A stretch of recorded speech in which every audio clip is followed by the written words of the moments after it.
بسم اللہ الرحمن الرحیم۔ آج کا جو اگلا روبرک ہے وہ ہے prostration of mind. Prostration of mind کیا ہوتا ہے؟ یہ ہوتا ہے 24 گھنٹے بندہ خیالوں میں کھویا ہوا ہوتا ہے، یعنی مراقبہ کی صورت میں ہوتا ہے۔ آپ نے دیکھا کہ مراقبہ کیا ہوتا ہے کہ بندہ ایسا رب کے ساتھ تعلق جوڑ لیتا ہے کہ اسی کو صرف اس کو تعلق جو ہے رب کے ساتھ کنیکٹ ہو جاتا ہے اور اس کو آس پاس کا کوئی علم نہیں ہوتا کہ کیا ہو رہا ہے۔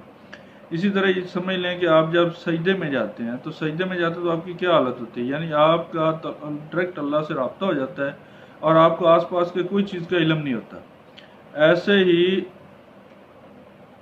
پروسٹریشن آف مائنڈ ہے، وہ بھی بندہ ایسے ہی جو ہے خیالوں میں کھویا ہوا ہوتا ہے، یعنی ایک ہی خیال، اس کے میں خیالات بدلتے نہیں ہیں لیکن ایک ہی خیال رہتا ہے اور اس کے اندر وہ 24 گھنٹے کھویا رہتا ہے۔ ٹھیک ہے، یعنی سارا دن وہ سوچوں میں ڈوبا ہوا ہوتا ہے، خیالوں میں ڈوبا ہوا ہوتا ہے، سوچوں میں ڈوبا ہوا ہوتا ہے۔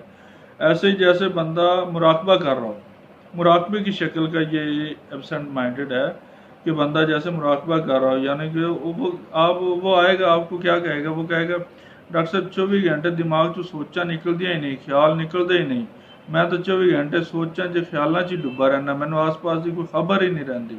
وہ ایسا کہے گا۔ اوکے جی، اللہ حافظ۔